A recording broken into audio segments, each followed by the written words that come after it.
ওনার অনেক স্বপ্ন ছিল আমার মেয়েটার বিয়ে দিয়ে তারপর যা হবে, এটাও ওনারা পূরণ করতে দিল না। আমার স্বামীর যত কষ্ট দিয়া তিলে তিলে মারছে, ওনারা যেন এরকম তিলে তিলে কষ্ট পায়া ওনাদেরও বিচার হয়। তো ওনার কাছ থেকে ওনারা 2 লাখ মাসে চাইছে, চাঁদা চাইছে, বা নাহলে শেয়ার চাইছে, বলছে যে শেয়ার দিতে হইব, আর নাহলে মাসে মাসে 2 লাখ টাকা করে দিতে হইব।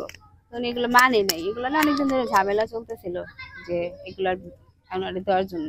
উনি বলছেন আমি আমার নিজের ব্যবসা, আমি কে লেগে একই জন্য চাঁদা দিতে যাবো বা শেয়ার করতে যাবো, এটা আমার নিজের পরিশ্রমের জিনিস। দিলে অনেকদিন ধরে ওনার সাথে এগুলো নিয়ে অনেক দ্বন্দ্ব চলছে। তারপরে বুধবার দিন ওনারা ডাকাইছে যে আপনারা আসেন একটা মীমাংসে যাই, দেখি কি করা যায়।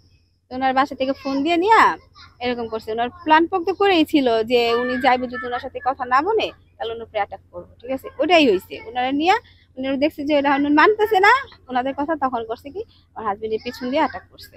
করার পরে নিচে পড়ে যায়, উনি পড়ে যাওয়ার পরে ওনার কলার ধইরা টানতে টানতে মিটফোর্ডের 3 নম্বর গেটে নিয়ে যায়। নিয়ে যায় ওখানে বড় বড় পাথর, আপনারা তো দেখছেনই মনে হয় যে কি অবস্থা হয়েছে।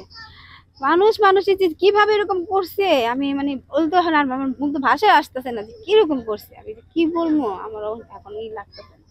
তো আমি শুধু আপনাদের কাছে একটু কি বিচার চাই, যে বলতে চাই যে আমার স্বামী যেন সুস্থ একটা বিচার হোক, এরকম কঠিনতম বিচার হোক, যেন নেক্সট কেউ যেন এরকম পদক্ষেপ নিতে না পারে। 100 বার ভাবে যে একটা মানুষে কষ্ট দিলে, একটা ফ্যামিলি, একটা সন্তানের বাবা হারা, একটা স্বামী, নারীর স্বামী ছাড়া কতটা যে কষ্ট হয় তারা যেন বুঝতে পারে। ঠিক আছে, আমি সবার কাছে একটা অনুরোধ করি যে আমার হাজবেন্ডের জন্য সঠিক বিচারটা হয়, আমার সন্তানের ভালোর জন্য, সামনে ভবিষ্যতের জন্য যেন কিছু একটু করেন, আপনারা একটু মাথায় রাখবেন। আতঙ্কে আছেন কিনা ওই এলাকায় এখন ব্যবসা চালাতে হলে, বা আপনাদের যে ব্যবসা আতঙ্ক তো ওনার সাথে আগেই তো এইসব করছে, আমাদের উপরে কোনো আসেনি। এখন সামনে যে কি হবে সেটা তো আমি জানি না, হইতেও পারে, কারণ এই যে পুলিশ মিডিয়া সব হয়ে গেছে, ওখান থেকে তো অনেক চাপ আসবে। ঠিক আছে, তো আমাদের ছেলে মেয়ের জন্য প্রোটেক্ট চাই, আর আমার ছেলে মেয়ের ভবিষ্যতের জন্য যদি একটু করে, আর আমার হাজবেন্ডের বিচার চাই। ঠিক আছে, এরকম করে জানি আমার হাজবেন্ডের যেরকম করছে, যা করছে আমার স্বামী হারা, আমার সন্তানের বাবা হারা করছে, এরকম যেন কোনো মানুষ আর না হয়। ঠিক আছে,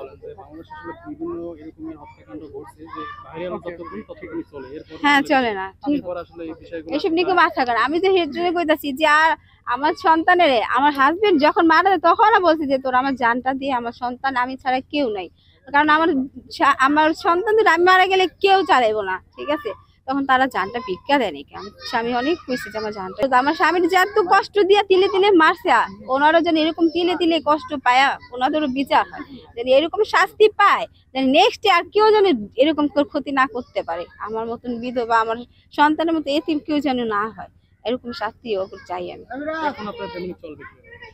সেটাই তো, আমার ফ্যামিলি কিভাবে চলবে, আপনাদের কাছে রিকোয়েস্ট, আপনারা সবাই যদি দেখেন, আমার সন্তানের কথা যদি ভাবেন, তাহলে আমার সন্তান দুটো একটু ভালো আছে। আমার ছেলে মেয়ের পড়ালেখা, আমার মেয়েটা 2 বছর পরে বিয়ে দিতে হবে, আমার মেয়েটা এখন ভালো পড়ে গেছে, ওনার অনেক স্বপ্ন ছিল আমার মেয়েটার বিয়ে দিয়ে তারপর যা হবে, এটাও ওনারা পূরণ করতে দিল না। আমার ছেলে মেয়েদের জন্য দুনিয়াটা একদিকে আর ওনার ছেলে মেয়ে ছিল একদিকে।